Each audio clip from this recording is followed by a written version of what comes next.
Flight boss, bitch. You know, for sure. You're now listening to the mind of an Terry Smooth.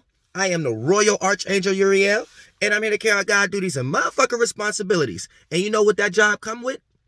Things like this: killing man and woman and all the first children, aka these are thought forms.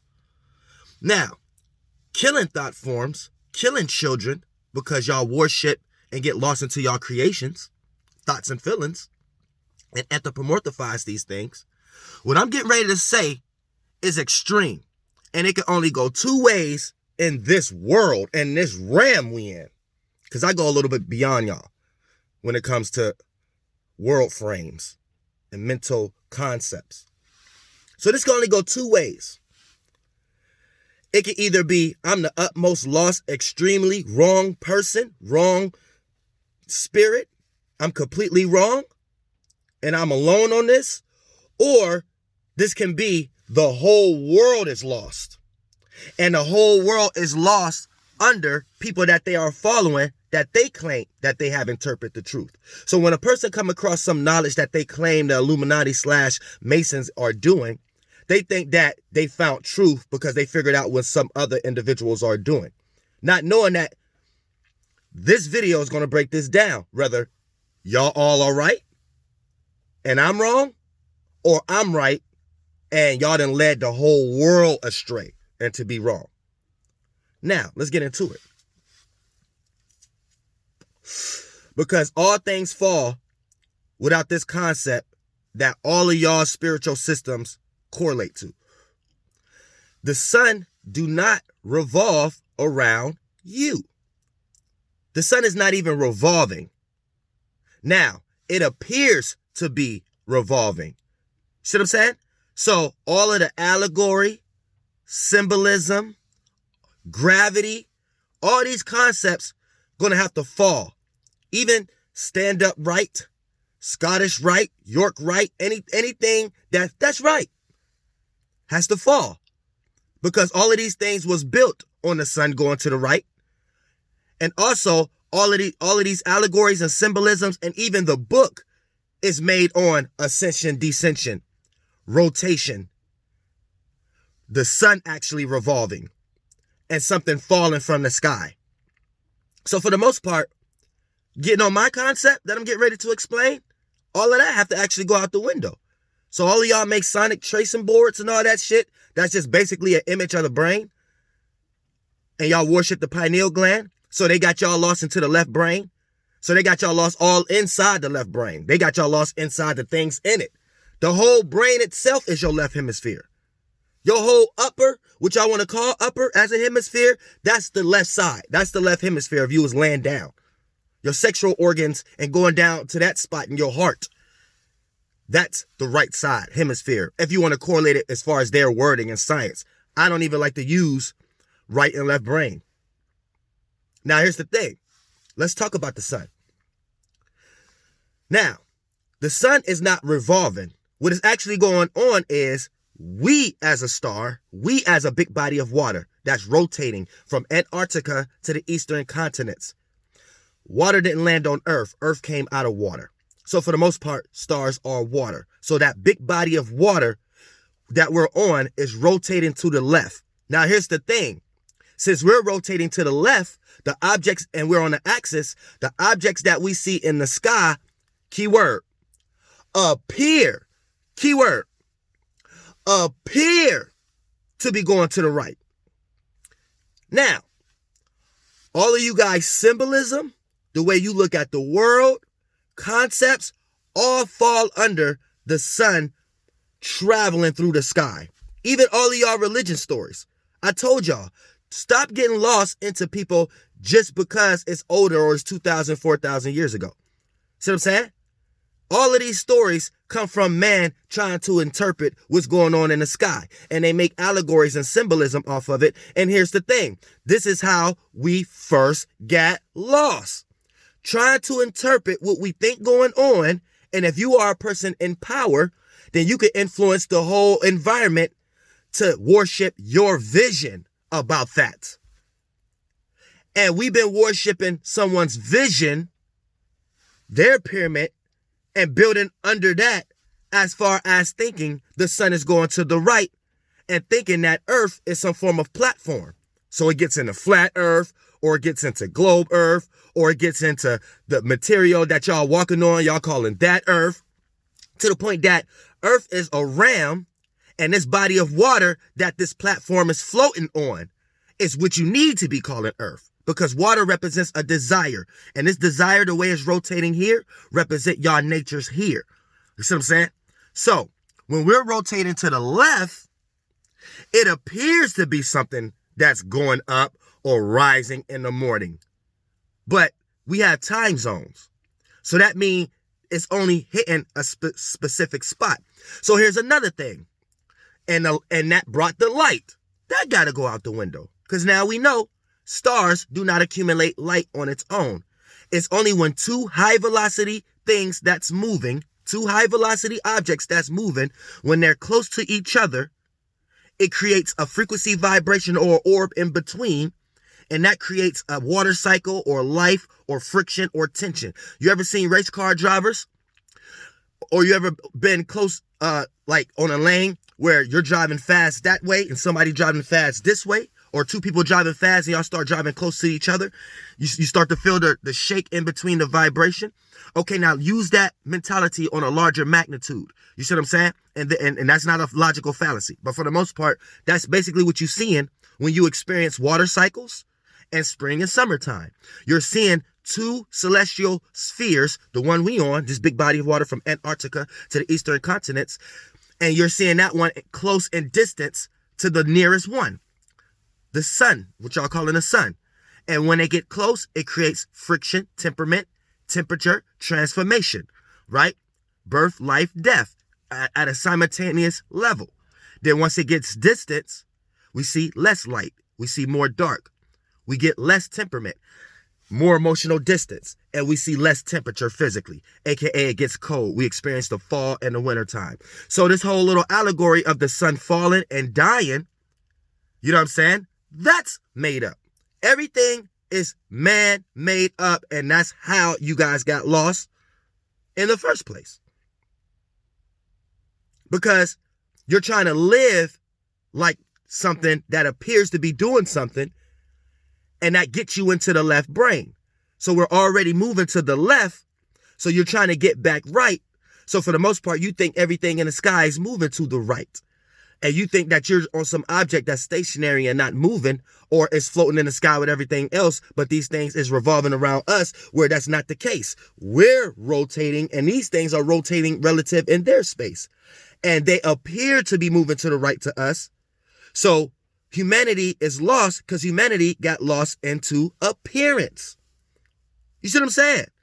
So you do not know how to find yourself. You do not know how to come up with your own logical interpretations of what's actually going on in your regular living conditions, because you're waiting on someone else who's just trying to learn. So when you guys get lost into these books and to these things like that nature, you think you found the truth because you found someone who interprets something where they're just trying to figure out something. That's what you need to understand. Right now, humanity is trying to figure out the brain. So all allegory and astrology and astronomy is going to be correlated to the brain. Once upon a time, before we was lost in the brain, we was doing it with the heart and the sexual organs. That was the becoming of the phallus religion and things of that nature. All the way to the point you have to understand all of these things are brains. And if you want to get lost in the right hemisphere, that'll be your lower animalistic natures, your lower chakras that develop the organs down there that derive feeling, because light bend in, and once light bend in, it fulfill that empty space, and that allows a spirit that's in that space to feel that light that it has accumulated for itself, whether it's an ideology, thought form, or concept. See, you're not going to find this in any books. You're not going to find this on Google, being a Google scholar. And your only frame of reality of thinking what's fact and what's true is piggybacking off someone what they thought is fact and truth. Some other man's philosophical points of views of the world. Some other woman's literature, art, and language. To the point that you don't understand how these things are derived in the first place to understand the mishaps where a mishap can come from. Now, you see how I just did that live. And this is a mishap that happened 2,000, 3,000, 4,000 years ago. And since you don't have people interpreting, getting lost into logic in a way to explain that, A person would say you lost because the first thing that you're not saying is you don't believe in the sun got heat itself. You don't believe the sun is revolving. So you won't even be able to have a discussion with a religious person or anybody or a theologian or apologetic or a scientist or whatever like that if you're not even clinging on to the first indoctrinations. And let me say that. Indoctrinations, when you indoctrinated your inner world and you allow somebody else to tell you how your inner world neurology and biology is correlating to the point that you don't know how to heal yourself now. You know what I'm saying? It gets deep out here. The whole world is lost. And here's the thing. We don't necessarily need to blame them because they're just trying to find their way. But the moment that they create symbolism and allegory as if they know the truth and live their life in this way, this is one of the reasons why the world is lost and lack compassion at this moment. Because motherfuckers don't even know what they're doing. So even motherfuckers who are even Masons who think they know something, they're going through these years of ceremonies to learn lostness, aka a man's visions of appearances. Hiram, building motherfucking Solomon Temple and all that motherfucking shit. This is somebody's visions.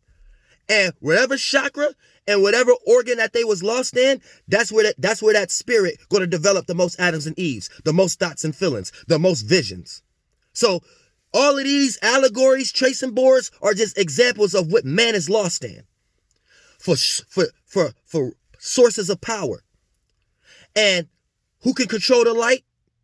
Control the mind, because the mind is the light. The mind is a lesser dense version of all of the minds coming together as smaller things and dense in weight. And when they all come together, it creates a masses, a collective conscious. And then for the most part, we could create that as a shape and form that look physical. And that's how we're creating realms of realities. And they're making y'all create a low vibrational, slow ass, moving, existing as realm of reality that's making that light bent in on it so much with so many dumbass thoughts and feelings that you guys are you scared to feel transformation again because it's so catastrophic how much you got lost into the left brain of it. So you need to understand what's going on in this world. Everything is in its relative spot and we're moving to the left on its axis. Now, if you want to correlate distance, that means we're moving like a frequency vibrational bubble. Not the sun moving around. You moving relative where you at.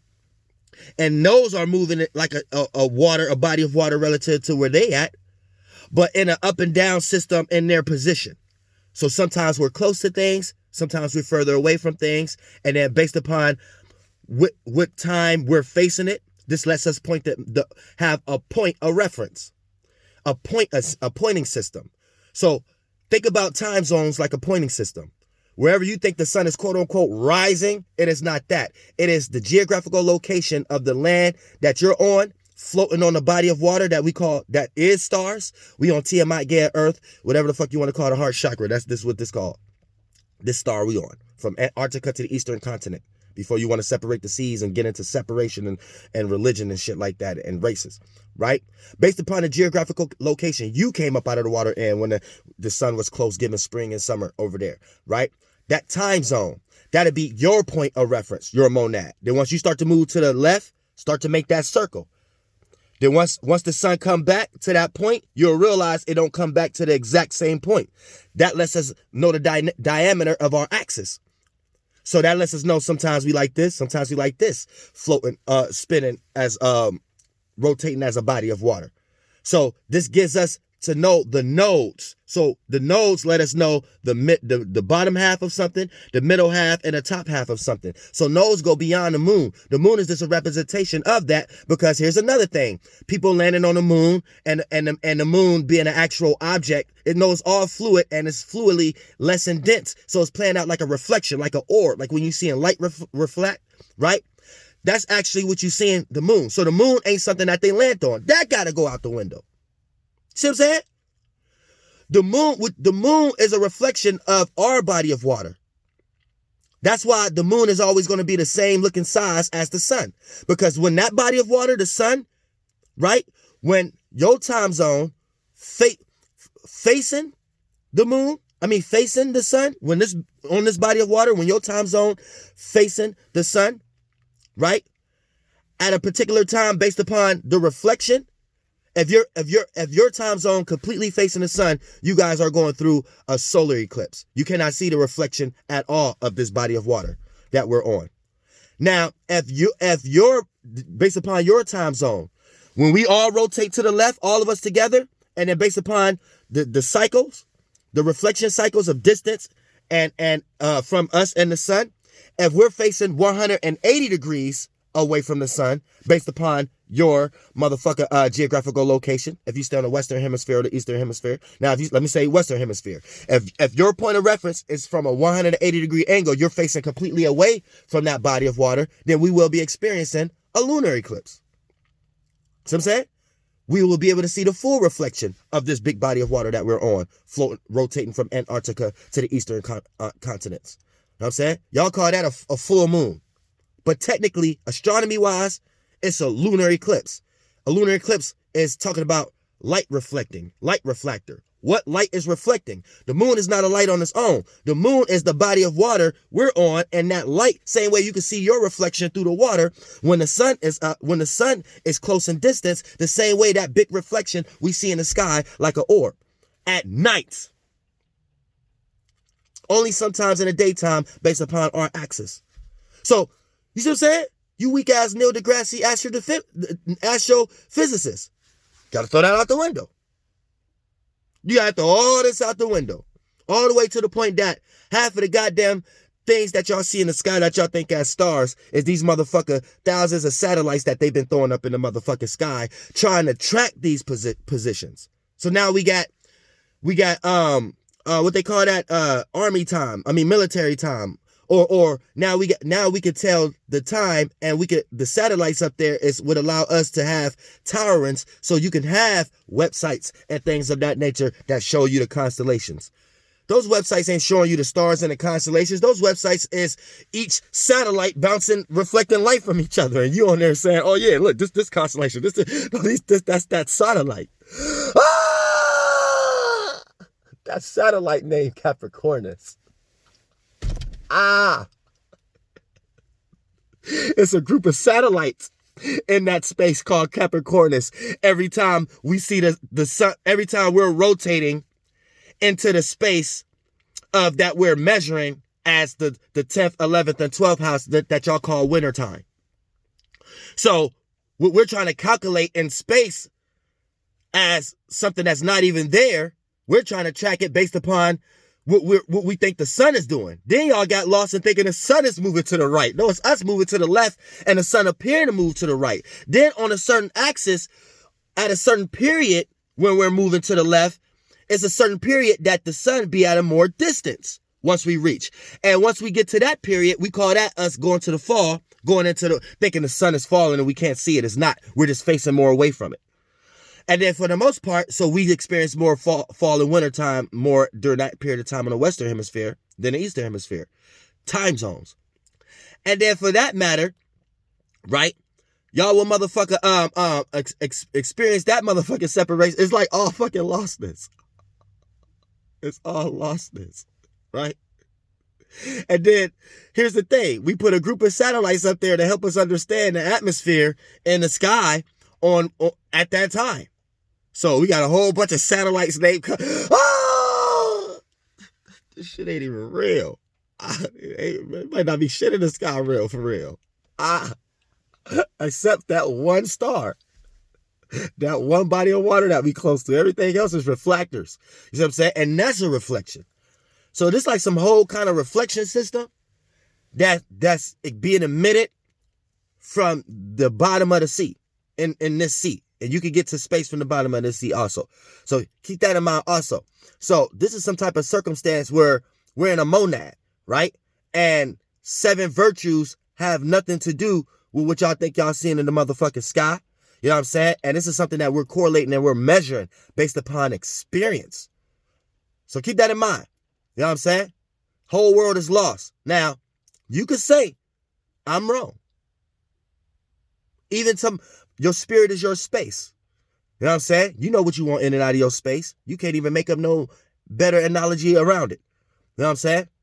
Your space, what is that? No thing, no shape and form. But we know it's something because it's something that gets derived out of it. So it's just nothing becoming aware. A space, a parameter, becoming aware. And based upon the level of awareness it have, that lets you know all the things it's going to bring into that space to fulfill it. Big or small. And that develop into lights, all the way down to periodic table organs and physical forms. You know what I'm saying? And y'all can take that kind of information and take it to what you want to take it to. But other than that, you're just going to get led into some infinite regress or trying to anthropomorphize something. Constantly trying to make something out of something. You know what I'm saying? Motherfuckers take the term life and make it a person. Motherfuckers will take the term existence and make it a person. Make it an actual thing. This is shits we creating. If your monkey ass is unaware, you just don't exist. That is not a place. That is not a thing. That is not a person. Now, once your ass become aware, you create existence. You exit out of that area, create something to go in. You create a form to go in, which develops in forms. Something you went in a form that developed information. You create nations inside of it. Then once you figure it out as a spirit, you die. You kill that form. That form expires. Because it's all externalization type shit. So it starts points and times of your representation of what you wanted to represent for yourself as a spirit, because your spirit ain't got no representation. And then that creates expansion and contraction, because that was an experience for your spirit. You utilize all that light as a spiritual experiment. And then now you got more awareness. As a spirit, you could go create bigger forms to go in, to figure out bigger things and bigger awarenesses. And if a group of spirits is doing that together, we expand this parameter together. So we create more of the existence. Teamwork makes the dream work. We are the disembodied brain. Ain't no such thing as a disembodied brain controlling your monkey ass and through you here. All right? Throw that out the window. And there's so much more. But this is just the start of a whole new motherfucking world. Just for me to show y'all that none of y'all Masons is smarter than angels. None of y'all Jesuits is smarter than angels. None of you Druids, none of you Zionists, philosophers, Greek interpreters, Hebrew scholars, none of y'all are smarter than a real spirit that never got lost in a form. So there's no form to save it, because the form is how y'all got lost. Flight bus, bitch.